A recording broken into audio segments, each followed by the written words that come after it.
their books are Geek Girl and Geekhood, Close Encounters of the Girl Kind, and have an interview.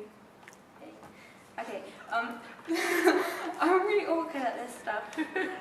Okay, so both of your books are about geeks, obviously. So what is the thing that makes you geek out the most? You want to take this one? What's the thing that makes me geek out the most? In what sort of terms? Anything. In anything. That's a big blank canvas. Would you like me to talk about books? Given this is a booky thing, yeah. I suppose my favourite geeky book of all time is Lord of the Rings. It's my Desert Island book. It's the book that I think changed my brain more than any other has at any point in my life.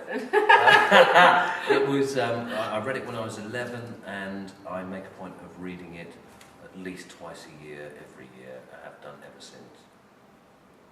The films are okay. Me? Yeah? Yeah. I don't know, I guess books in general, like a lot of us, I guess, out there.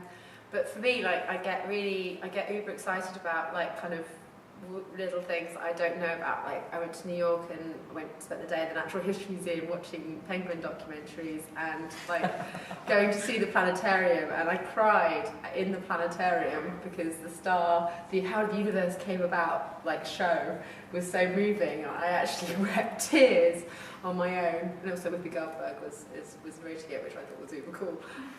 So yeah, it's things like that, like if I see like a dinosaur fossil that's really like impressive, I get really emotional. So I guess it's like I just get like really interested in like little knickknacks and stuff like that. And like, you know, younger I used to collect rocks and label them and like kind of sort of keep them all in a little box and on a shelf. So I guess. Have you ever been to Lyme Regis? No. Oh. Would I get excited there? Would I keel over? Take a hammer to a stone, ammonite and everyone. Oh, you see, I can't do Or that. nautiloids. I get too excited, I would probably fall over. Oh, it's a good start. Sorry, Lucy. No, okay. Can you describe the other person's book in 5 words? Oh God. Let me see what he says first. It's about a geek girl. It's about a geek boy. Hooray! Win! Can we leave it there, shall we? When you're writing, do you draw on aspects from your own life?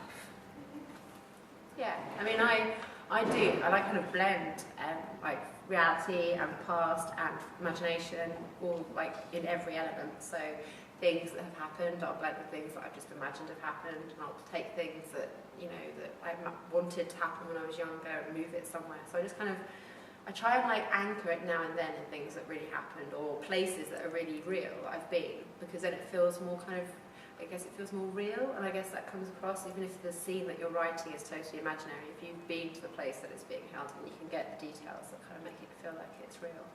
So I kind of blend it a bit here and there. Yes, I think I'm probably a blender too, but I think I probably blend aspects of myself and people I knew and have known in terms of what I think I was, what I think I am, and what I think I wanted to be. Deep. Thank you. Sounded good, didn't it? Absolute rubbish. But no, I think that's what I do, is take aspects of my real and imagined past, present and future. I do that with people, I do that with characters as well. Like with characters, there'll be imaginary characters in my head, but then I'll be able to look at them and go, okay, I see elements of my mum there, or I see elements, or they'll do something or say something that will feel like someone I met a few years ago, or you know, they'll kind of be a kind of hodgepodge of things. So you may find that for want of a better word, secondary character may have aspects of 3 or 4 different people. Yeah, or even just someone that I bumped into or met or talked to once at a train station. Maybe they'll have their way of moving or their. So I think that there's that blend. I mean, I've had my mum ring me up and go like, I've just seen bits of myself in that character, or like, you know, like she's happy or not happy about it. So I don't think that any of them really exist as they are in real life, but some of them are definitely more strongly based on things that I've met or people I've met. My mum won't read my book. Yeah. Moving on. If you could write any other person's book, which book would it be? Crikey. I'd be Lord of the Rings, J.R.R. Tolkien straight off. if I could have written that, I would drop dead tomorrow quite cheerfully. Yeah, I guess mine would be To Kill a Mockingbird. If I'd written that, I'd be pretty happy. And what's next for both of you?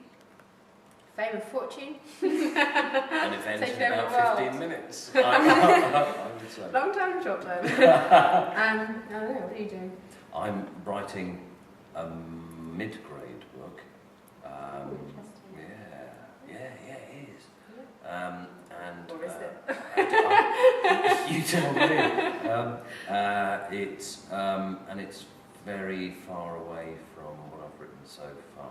I think it is. I think it's good. I think you have to do that. I think It's once Geeks difficult Girls though, isn't over, it? I'll go quite different. But isn't it funny that if you've written something and become comfortable in that arena, when you then step away It's from it, terrifying. you then notice the things that you kind of not relied on, but used to help you out that first time round. Yeah, well, I'm going to really miss Harriet. I'm going to struggle. I'm not struggle. I'd like to think I won't struggle too bad, or I'm a bit screwed.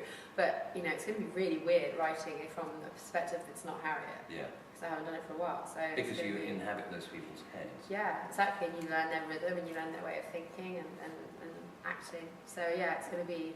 For me, the next step is Geek Girl 3. So that's my reading future. I don't have to worry about that too much. Yeah. No pressure. No. Okay, and I have some quick fire sort of questions. No. So, are you plotters or pantsers? Are we what, sorry? Plotters or pantsers? Pantsers? Yeah, do you plot or do you just completely just write? Oh, I see. Right. Pounds. Ooh.